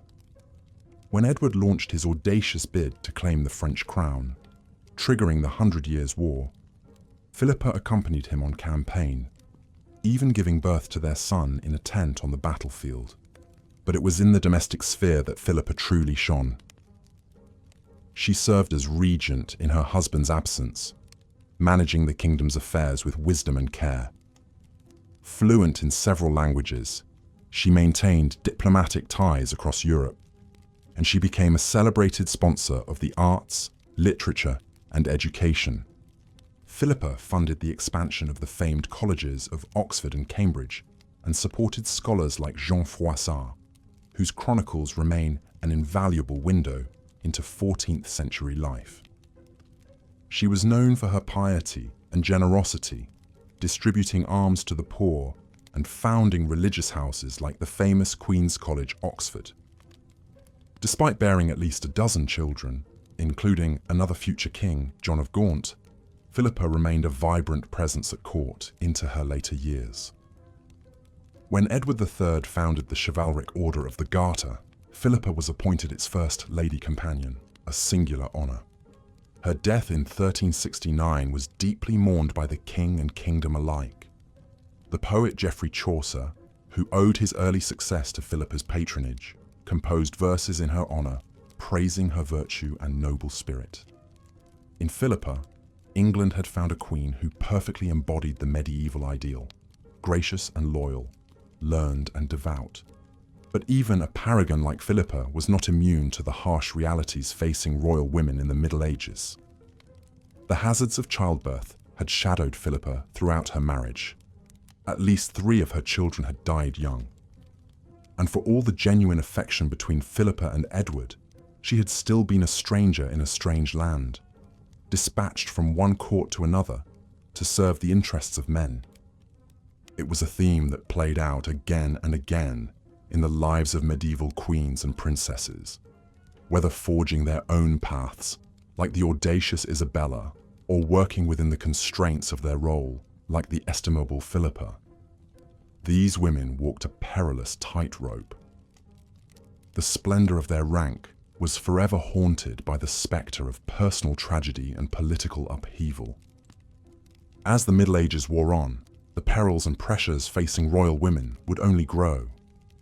The age of chivalry was giving way to the cold calculations of the Renaissance, as a new generation of kings and queens jockeyed for power on an ever more complex European stage. In this treacherous new world, the role of the royal consort would be more fraught than ever. But that, perhaps, is a story for another day. For now, we leave Philippa of Hainaut to her well-deserved rest, and the rebel Queen Isabella to her complicated legacy. 2 very different women, leading 2 very different lives, but both inextricably bound by the demands and limitations placed upon medieval queenship. As we let the mists of time swirl closed around them, we're left to ponder the harsh truths their stories reveal about power, womanhood, and the capricious tides of history. These are questions that transcend any one era, echoing down to us today with undiminished urgency. In the triumphs and tragedies of queens long gone, we may yet find glimmers of our own struggles and aspirations, refracted through the prism of the past. So let us bid good night to Philippa and Isabella, and to all the royal women of the Middle Ages whose lives were so often marked by peril and precarity. May their stories continue to instruct and inspire us, even as we work to build a world where the circumstances of one's birth no longer dictate the shape of one's life. And may we always remember the quiet courage of those who came before, blazing trails through uncharted territory with grace, grit, and unflinching resolve. As the candles gutter and the first fingers of dawn creep across the horizon, we close the chapter on another era, secure in the knowledge that the lessons it holds are not lost to time, but waiting patiently for us to discover anew. Like a loyal chronicler keeping vigil over the ages, history stands ready to illuminate our present and guide our steps into an ever-unfolding future. And so we sleep, perchance to dream, of fair Philippas and fierce Isabellas, and all the untold stories that lie between the lines of the history books. For in the end, it is the human heart that animates the grand tapestry of time. And it is there, in the quiet moments and unsung struggles, that the true essence of our shared past is woven, stitch by precious stitch. As Isabella of France's tumultuous tale reminds us, even the most privileged and powerful women in medieval society walked a precarious tightrope. The glittering crowns and sumptuous gowns concealed a darker reality, one of uncertainty, peril, and too often, tragedy. For our next heroine, we travel to the windswept moors of northern England in the year 1349, Amid the looming shadows of Durham Castle, a young royal bride prepares to meet her destiny. She is Joan, the daughter of Edward III, King of England. And at just 13 years of age, she has been promised in marriage to Pedro of Castile, the newly crowned King of Spain. Joan's match with Pedro was a political masterstroke designed to solidify the budding alliance between England and Castile. But for the young princess, it meant bidding farewell to everything she had ever known. Sent across the sea to an unfamiliar land, Joan was expected to navigate the treacherous waters of the Castilian court, all while still a child herself. The early days of Joan's marriage were marked by loneliness and trepidation. Pedro, known to history as the Cruel, was a ruthless and capricious ruler with a penchant for violence. He took little interest in his young bride, preferring the company of his mistress, Maria de Padilla. As the years went by, Joan found herself increasingly isolated and unhappy. She was a stranger in a strange land, far from the comfort and support of her family. Her queenly duties, overseeing the royal household, dispensing patronage, even producing an heir, were made all the more difficult by her husband's indifference and the machinations of the Castilian nobles. Yet, even in the face of such adversity, Joan endured. She cultivated a reputation for piety and charity, winning the affection of the common people. When the plague of the Black Death reached Castile in 1361, Joan worked tirelessly to ease the suffering of her adopted homeland, even as she grieved the loss of her own firstborn child. But Joan's greatest trial was yet to come. In 1366, her husband Pedro was overthrown in a coup led by his half-brother, Henry of Trastamara. Suddenly, the once powerful Queen of Castile found herself a prisoner, held captive by Henry's forces. For 6 long years, Joan languished in captivity, her fate uncertain.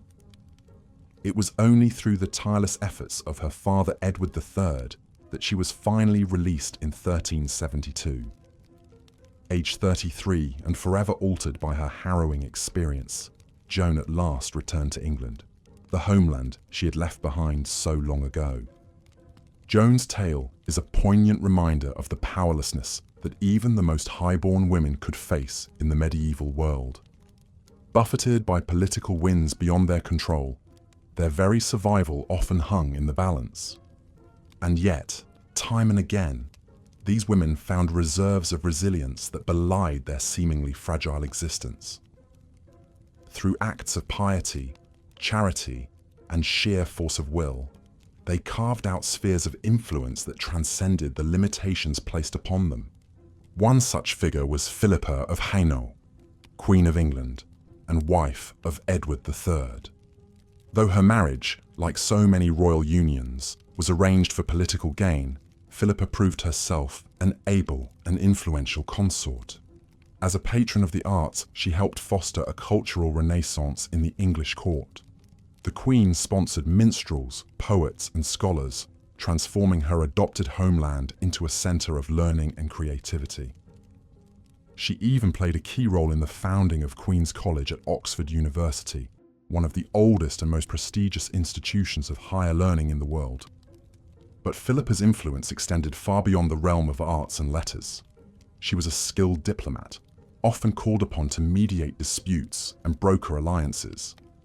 When the kingdom faced the ravages of the 100 Years' War, Philippa served as regent in her husband's absence, capably overseeing the governance of the realm. Perhaps most remarkably, Philippa's marriage to Edward III seems to have been a genuinely affectionate partnership. The couple had 12 children together, and by all accounts, the king relied heavily on his queen's counsel and support. When Philippa passed away in 1369, Edward was said to be inconsolable with grief. In many ways, Philippa of Hainault represents the ideal of queenship in the medieval world, a woman who, through her intelligence, grace, and strength of character, transcended the limitations placed upon her gender to become a true partner in governance. But even for a queen as capable as Philippa, life was far from a fairy tale. The spectre of death loomed large over the medieval world, and royal women were not exempt from its grasp. In an age before modern medicine, childbirth was a perilous undertaking, one that claimed the lives of countless women, both common and noble alike. Among the most tragic of these tales is that of Anne Neville, Queen of England and wife of Richard III. A daughter of the powerful Neville family, Anne was no stranger to the turbulent political landscape of 15th century England. Her father, Richard Neville, Earl of Warwick, was a key player in the Wars of the Roses, a bloody civil conflict that pitted the houses of Lancaster and York against each other in a battle for the English throne. Like so many medieval women, Anne's fate was inexorably tied to the political fortunes of the men in her life. When her father fell out of favour with the Yorkist king Edward IV, Anne and her sister Isabel were married off to Edward's younger brothers George and Richard in a bid to shore up the fragile peace. But the calm would not last. In 1471, Anne's father and husband were killed in battle against Edward's forces, leaving her a widow at the tender age of 14. Her lands and titles were stripped away, and she was placed in the custody of her brother-in-law, the future Richard III. What followed was a whirlwind courtship that scandalized the English court. Richard, it seems, had fallen deeply in love with his young charge and was determined to make her his queen. In a secret ceremony, the two were wed, much to the dismay of those who saw the match as a blatant power grab. As Queen of England, Anne Neville's life was marked by both triumph and tragedy. She bore Richard a son, Edward, securing the Yorkist dynasty's hold on the throne. But the young prince's life would be cut tragically short, dying at just 10 years of age. Anne herself would not long outlive her son. In March of 1485, after months of illness, the Queen passed away at the age of 28. The cause of her death remains a mystery to this day, with some speculating that she may have succumbed to tuberculosis or even poison. Richard III, the man who had moved heaven and earth to make Anne his bride, was said to be heartbroken by her loss. In a letter written shortly after her death, he described his queen as a good, gracious, and most virtuous lady who lived her life in a very Christian way. But even in death, Anne Neville could not escape the tumult of the times in which she lived. Just 5 months after her passing, Richard himself would be killed in battle at Bosworth Field, bringing an end to the Yorkist dynasty and ushering in the Tudor era. As we come to the close of our journey through the lives of medieval royal women, it is impossible not to be struck by the sheer resilience and fortitude they displayed in the face of unimaginable adversity. From the political machinations of Eleanor of Aquitaine to the piety of Philippa of Hainault, from the tenacity of Matilda of England to the tragedy of Anne Neville, these women navigated a world that was at once glittering and treacherous, where power and peril often went hand in hand. Their stories serve as a poignant reminder that even in the most rarefied echelons of society, medieval women faced challenges and constraints that are almost unimaginable to us today. Traded like chattel to cement political alliances, confined to the roles of wife and mother, and forever at the mercy of the men who controlled their destinies, these women nonetheless found ways to assert their agency and influence the course of history. In founding abbeys and sponsoring the arts, in serving as regents and counselors to kings, in performing acts of charity and piety that inspired the masses, medieval queens and princesses carved out spheres of influence that transcended the limitations placed upon their gender. Their legacies endure not just in the pages of history books, but in the very fabric of the world we inhabit today.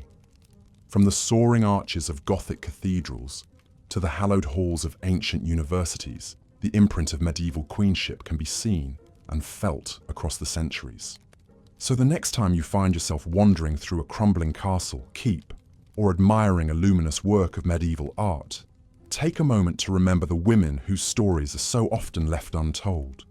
the queens and princesses who, through their courage, resilience, and unwavering spirit, helped shape the course of history. In their tales of triumph and tragedy, of power and peril, we may just find a glimmer of our own struggles and aspirations, reflected back at us across the ages.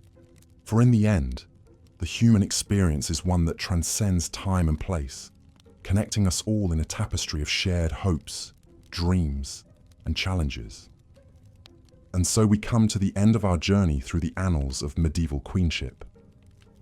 As we drift off to sleep, let us carry with us the stories of these remarkable women, their triumphs and their tragedies, their joys and their sorrows. Let us remember that even in the darkest of times, the human spirit has an extraordinary capacity for resilience and renewal. And let us draw strength and inspiration from the example of those who came before us, facing the challenges of their age with grace, courage, and an unshakable determination to leave their mark upon the world. Good night, dear listener, and sweet dreams. May the tales of medieval queenship be a reminder that even in the face of great adversity, the human spirit can soar to extraordinary heights. And may we all find within ourselves that same spark of resilience and hope that guided these remarkable women through the trials and tribulations of their age. For in the end, their stories are our stories, a testament to the enduring power of the human experience, and a reminder that even in the darkest of times, light and hope can always be found. As we've seen, life for royal women in the Middle Ages was often a precarious balancing act between duty, danger, and fleeting moments of influence. But perhaps no queen exemplifies this tumultuous existence quite like Marguerite of Provence. Born in 1221 to the Count of Provence, Marguerite was married off at the tender age of 13 to King Louis IX of France, 20 years her senior. She arrived in the strange northern court speaking no French, surrounded by suspicious courtiers who scorned her Provençal entourage. Young and isolated, Marguerite nevertheless threw herself into the role of queen, bearing 11 children over the course of her marriage. But Marguerite's real trial came in 1248, when Louis set off on the Seventh Crusade, determined to recapture Jerusalem from the Muslims. Appointed regent in her husband's absence, the 27-year-old queen suddenly found the weight of the entire French kingdom resting on her slim shoulders. It was a daunting task. With the king away, unrest simmered among the nobles, and the people chafed under heavy taxes levied to fund the crusade.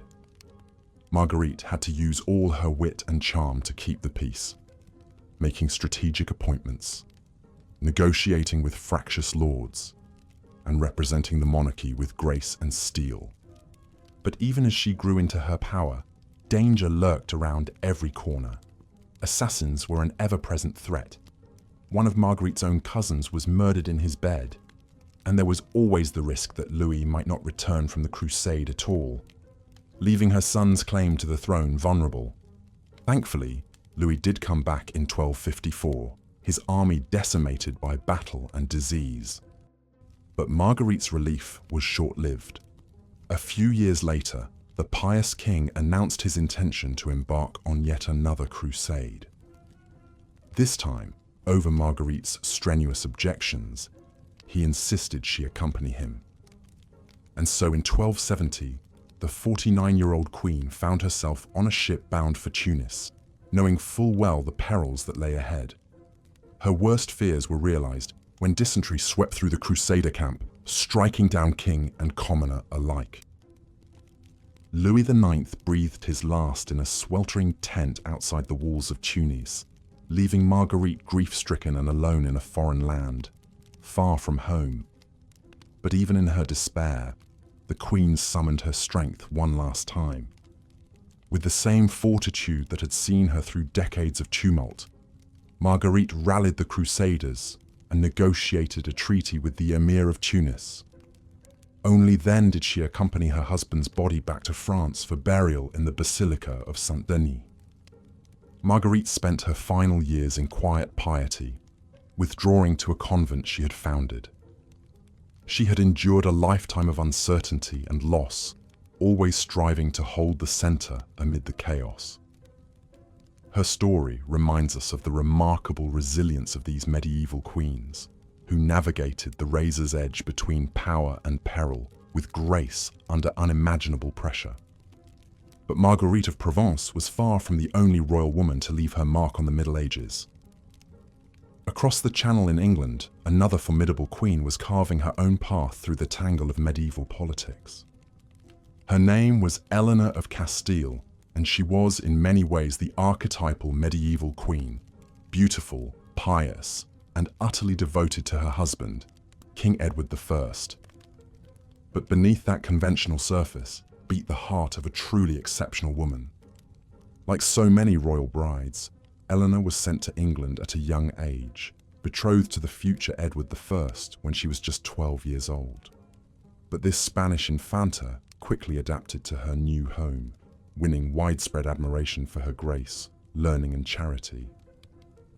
Unusually for the time, Edward and Eleanor seem to have enjoyed a genuinely loving and respectful marriage. The king relied heavily on his wife's counsel, entrusting her with key diplomatic missions and even the running of the government when he was away on military campaigns. In fact, Eleanor spent much of her marriage on the move, accompanying Edward on his endless wars and royal progresses. This was no small thing at a time when travel was slow, arduous, and fraught with danger, especially for a woman who was almost constantly pregnant. But Eleanor took to the road with aplomb, overseeing a huge household staff and earning a reputation for her tireless work ethic. Rare for a queen, she even joined Edward on crusade to the Holy Land in 1270, sharing the hardships of the campaign trail. However, it was in times of crisis that Eleanor truly shone. When Edward was wounded by a poisoned dagger in the Holy Land, she famously sucked the venom from his arm, saving his life at the risk of her own. And when their first son died in infancy, Eleanor was a rock of comfort for the grieving Edward. But perhaps Eleanor's defining moment came in 1290, as she and Edward journeyed north to suppress a Scottish rebellion. After months of hard travel, the 49-year-old queen fell gravely ill with a fever, probably brought on by the harsh conditions. As she lay dying in a village near Lincoln, Eleanor gathered her strength to dictate her will and bid farewell to her stricken husband. Devastated by her loss, Edward ordered an elaborate funeral procession to carry her body back to London, erecting the famous Eleanor crosses at each stopping point. Today, those elegant stone crosses still stand as a testament to a truly remarkable medieval queen, one who combined piety, intelligence, and an indomitable spirit to leave an indelible mark on English history. Through the stories of women like Marguerite of Provence and Eleanor of Castile, we catch a glimpse of the complex realities of life for royal women in the Middle Ages. These were not delicate hothouse flowers, but rather strong, savvy, and resilient figures who navigated the treacherous currents of medieval politics with skill and determination. Yet even as we admire their fortitude, we must remember the steep price they paid for their lofty status. In a world where royal women were valued primarily as marriage pawns and broodmares, even the most privileged among them faced a lifetime of uncertainty, danger, and loss. From the ever-present threat of childbirth to the constant jockeying for power and influence, the life of a medieval queen was a tightrope walk over a bottomless abyss. One false step, one untimely death or shift in fortune could send even the most carefully constructed life tumbling into chaos. And yet, for all the perils they faced, these royal women found ways to shape their own destinies and leave their mark on history. Whether as patrons of the arts, savvy political operators, or simply steadfast companions to their kingly husbands, queens like Marguerite and Eleanor carved out spheres of influence that extended far beyond the confines of their castle walls. In the end, perhaps that is the most enduring lesson we can take from the lives of medieval royal women, that even in the face of unimaginable adversity, The human spirit has an incredible capacity for resilience, ingenuity, and grace. These were women who bore the weight of crowns and kingdoms on their shoulders, and did so with a strength and dignity that echoes down through the centuries. So the next time you find yourself wandering through the drafty halls of a medieval castle or admiring the effigy of a long-dead queen, take a moment to remember the remarkable women who once breathed life into those stone walls. Theirs was a world of unimaginable grandeur and danger, of soaring triumphs and crushing defeats. But through it all, they endured, and in doing so, they left us a legacy of courage, resilience, and indomitable spirit that still has the power to inspire us today. As Marguerite of Provence's story illustrates, even the grandest royal pilgrimages could take a harrowing turn. The perils of travel in the medieval era were many, from treacherous roads to the risk of ambush, disease, and shipwreck. Yet for royal women, pilgrimage wasn't just an act of piety, it was a rare chance for adventure beyond the confines of the castle walls. Isabella of France, wife of King Edward II, embarked on a different kind of journey, one that would lead her down a dark and twisted path. Born into the French royal family, Isabella was renowned for her beauty and intelligence. In 1308, at the tender age of 12, she was wed to Edward in a grand ceremony meant to seal an alliance between England and France. But their marriage was troubled from the start. Edward was a weak and frivolous king, more interested in lavish entertainments and the company of his male favourites than in matters of state. He showered his friend Piers Gaveston with titles and riches, sparking the ire of his barons. Isabella, meanwhile, found herself increasingly sidelined and humiliated at court. As tensions mounted, Isabella bided her time and plotted her revenge. In 1325, she convinced Edward to allow her to travel to France, ostensibly to negotiate a peace treaty with her brother, King Charles IV. But once across the Channel, Isabella revealed her true intentions. She began gathering supporters and openly took Roger Mortimer, a powerful English nobleman, as her lover. Together, Isabella and Mortimer raised an army and invaded England, determined to depose Edward and rule in his stead. The king fled London, but was soon captured. In a sordid twist, Edward was imprisoned at Berkeley Castle, where legend has it, he met a grisly end, a red-hot poker thrust into his bowels. With Edward out of the way, Isabella and Mortimer effectively ruled England for several years. The she-wolf of France, as Isabella came to be known, had overthrown a king and installed her teenage son, Edward III, as a puppet monarch. It was a stunning reversal of fortune, and a testament to Isabella's determination and political acumen. But power is a fickle mistress, and Isabella's grip on the reins of state would not last forever. As Edward III came of age, he grew resentful of his mother's domineering ways and Mortimer's arrogance. In 1330, the young king staged his own coup, arresting Mortimer and having him executed for treason. Isabella was spared, but stripped of her lands and wealth, and sent to live out her days in a comfortable exile. Isabella's story is a stark reminder that even the most influential of medieval queens were ultimately dependent on the whims of men, whether husbands, sons, or lovers. The same wits and wiles that could elevate a woman to dizzying heights of power could just as easily be her undoing.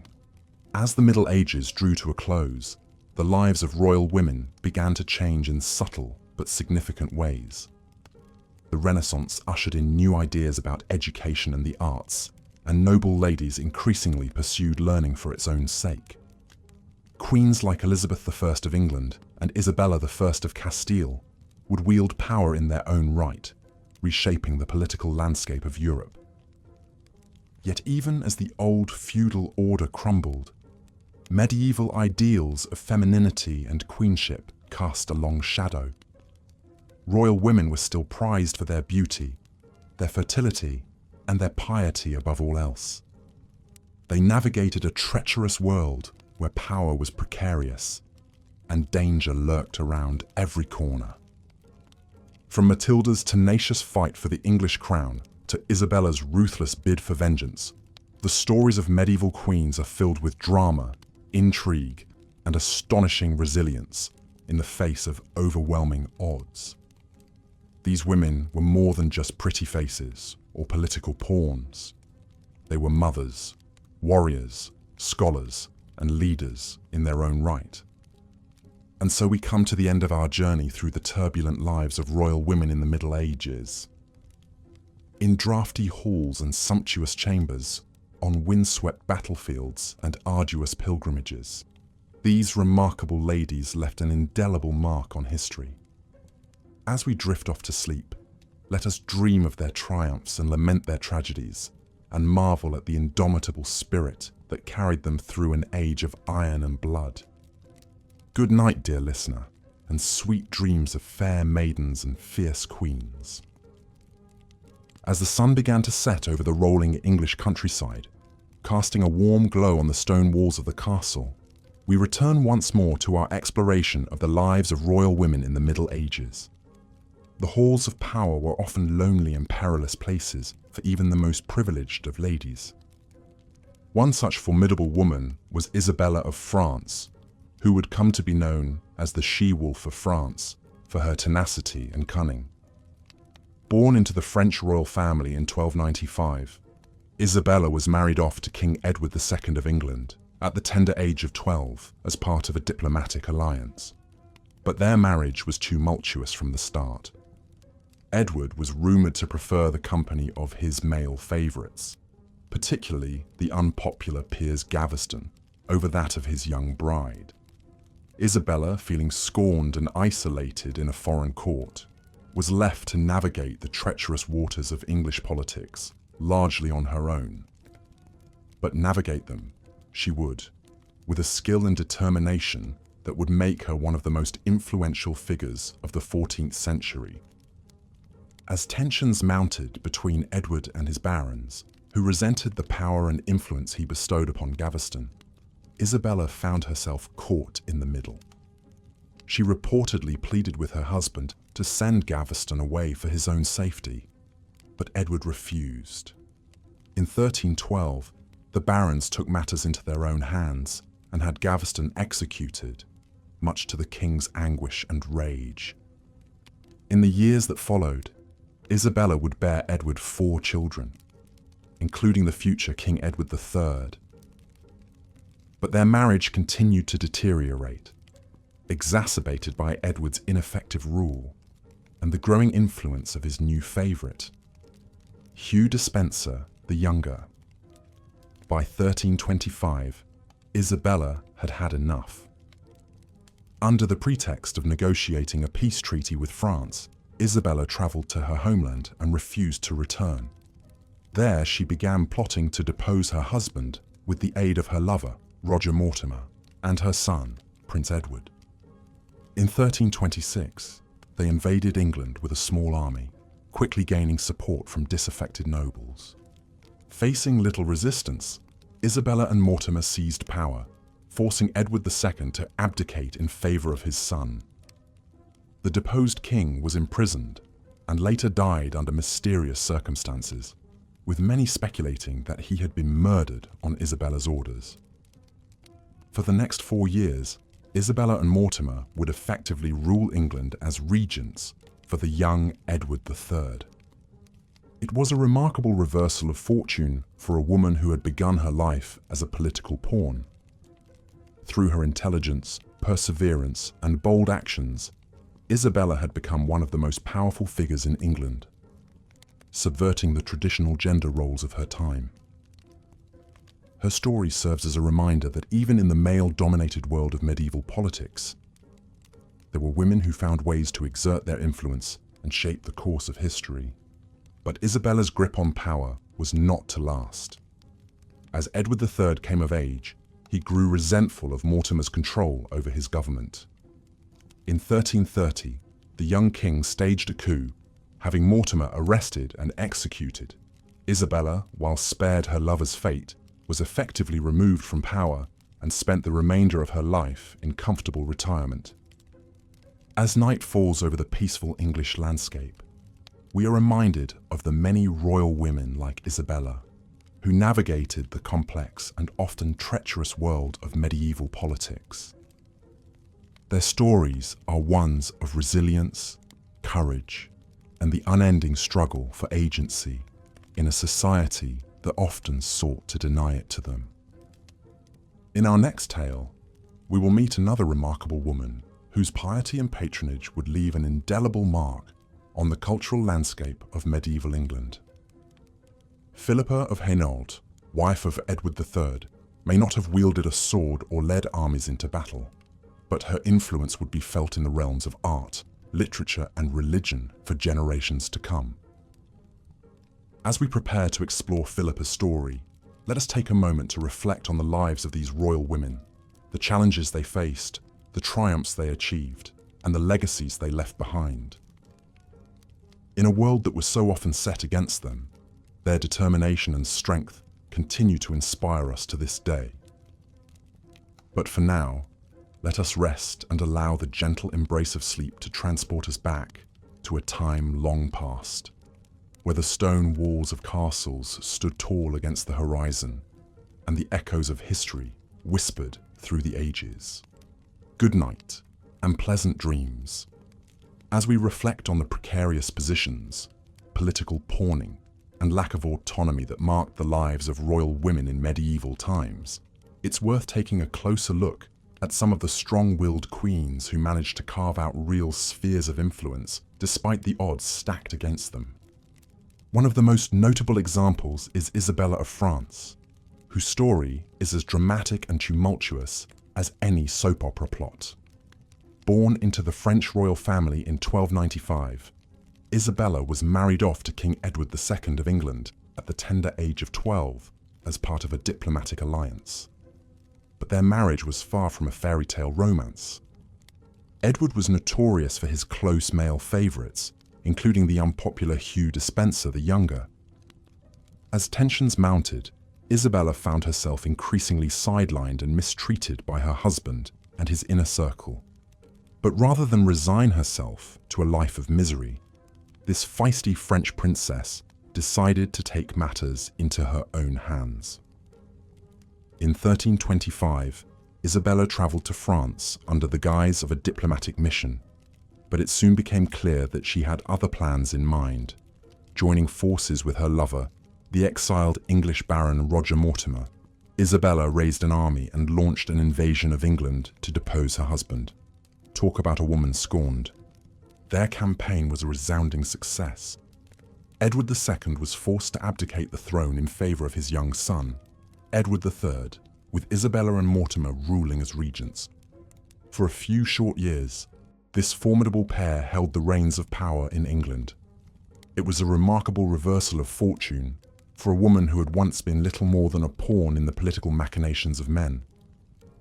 But power is a fickle thing, and Isabella's glory days were not to last. As Edward III came of age, he grew resentful of his mother and her lover's influence.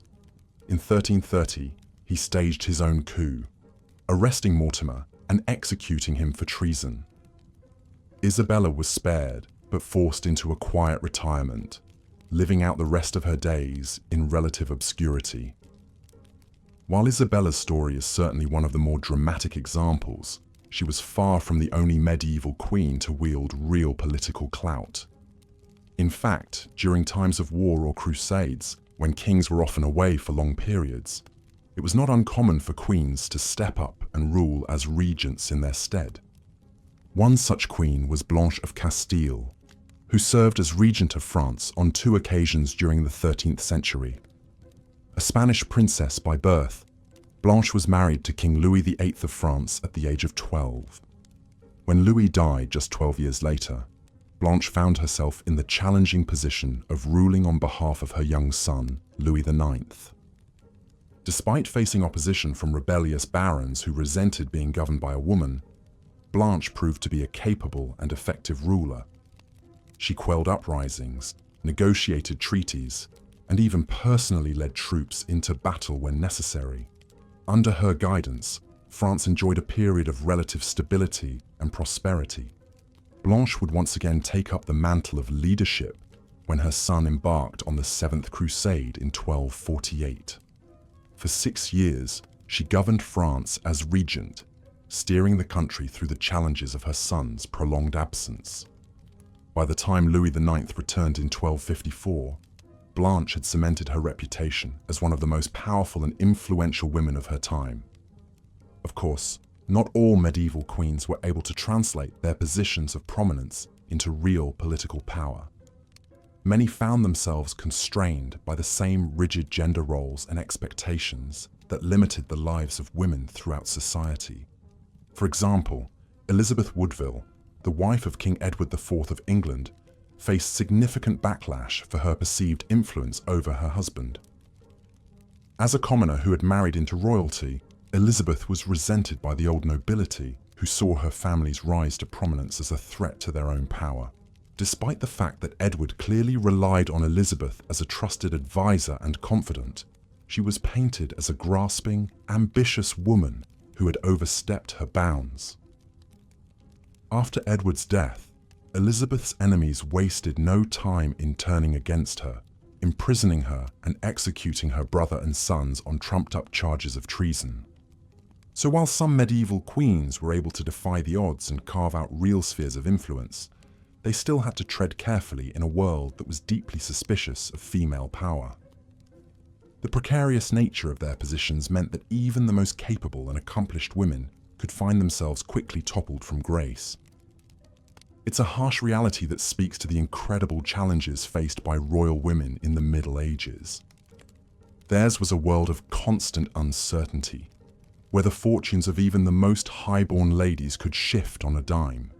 And yet, in the face of such adversity, many still managed to leave their mark on history, paving the way for the slow but steady march towards greater gender equality in the centuries to come. As we close out our exploration of the lives of medieval queens, it's worth taking a moment to reflect on the incredible resilience and strength that these women displayed in the face of unimaginable hardship. From political pawns to powerful regents, their stories serve as a testament to the enduring power of the human spirit, even in the darkest of times. So the next time you find yourself wandering through a drafty old castle or admiring a centuries-old tapestry, take a moment to remember the incredible women who once walked those same halls and whose legacies continue to inspire us to this day. Because while the world of medieval royalty may seem impossibly distant from our own, the courage and determination of these remarkable queens is something that still resonates across the ages. As Queen Philippa of Hainault's story illustrates, medieval royal women who embraced the roles of pious patron and intercessor could wield a form of soft power and leave a lasting cultural legacy. But others sought a more direct route to political influence, stepping beyond the traditional queenly sphere to pursue their ambitions, for better or for worse. One of the most dramatic examples of a queen claiming hard power is the turbulent tale of Isabella of France. Born in 1295, Isabella was the daughter of King Philip IV of France. At the tender age of 12, she was sent to England to wed the 23-year-old King Edward II. It was an arrangement intended to foster peace between the two kingdoms, but it planted the seeds of future strife. Edward II proved an inept and frivolous ruler who infuriated the English nobility by indulging his male favorites with undue influence and wealth. Poor Isabella not only had to contend with a feckless husband, but found herself sidelined at court by his companions, like the infamous Piers Gaveston. Her humiliation mounted as Edward neglected his husbandly duties to the point that some questioned whether their firstborn son was truly his heir. Tensions finally boiled over in 1325 when Isabella, now a frustrated queen in her 30s, travelled to France on a diplomatic mission. There, she made a fateful alliance, partnering with her exiled lover Roger Mortimer to amass an invasion force. In a shocking turn of events, Isabella landed on English shores in 1326, declaring her intent to depose Edward as an unfit ruler. Astonishingly, the royal couple's own teenage son, the future Edward III, sided with his mother in the coup. The hapless king was quickly overwhelmed. He was forced to abdicate the throne and was later brutally murdered, almost certainly at Isabella and Mortimer's command. For 4 years, the rebel queen ruled as regent for her young son, exacting vengeance on her enemies and richly rewarding her supporters. It was a heady period of female power that upended all notions of what a highborn woman and royal wife could do. But Isabella's flagrant affair with Mortimer and her increasingly ruthless actions alienated the nobles. When Edward III came of age in 1330, he seized control by staging his own palace coup. The Dowager Queen was initially confined to house arrest, although she eventually reconciled with her son and lived to a ripe old age. Isabella of France's story is a reminder of just how much was at stake in the game of medieval politics that royal women were thrust into. Her daring actions make her stand out from so many of her contemporaries, who were shuffled around as passive pawns. She took her fate into her own hands in the most dramatic fashion imaginable. Yet Isabella's rise and fall also illustrates the fine line that medieval queens had to walk. Taking too much power openly could provoke a backlash, as there was an underlying discomfort with female autonomy. A queen was meant to influence, not to overtly rule. The most skillful found ways to exercise power within the limits of their prescribed roles. As we've explored, whether taking dramatic action like Isabella or finding subtler avenues to effect change, medieval royal women were never mere decorative consorts. They were political players in their own right, constantly navigating a treacherous world of shifting alliances, intrigues, and dangers. It was a harsh existence in many ways, but one that gave rise to some truly remarkable individuals. So next time you find yourself touring a grand medieval castle or admiring the delicate beauty of an illuminated manuscript, spare a thought for the royal women behind the scenes. They may often be reduced to footnotes in the history books, but their stories deserve to be told. Because in many ways, it is their quiet struggles and resilience in the face of overwhelming odds that lend texture to the complex tapestry of the medieval world. And with that, we draw our tales of these formidable royal women to a close. If you've enjoyed stepping back into the halls of medieval power, do consider hitting that like button and subscribing to our channel. There are so many more fascinating corners of history for us to explore together. But for now, let the hypnotic whir of the spinning wheel lull you gently to slumber, perchance to dream of fair maidens and soaring castle keeps. Sweet dreams, dear viewer. Until next time, farewell.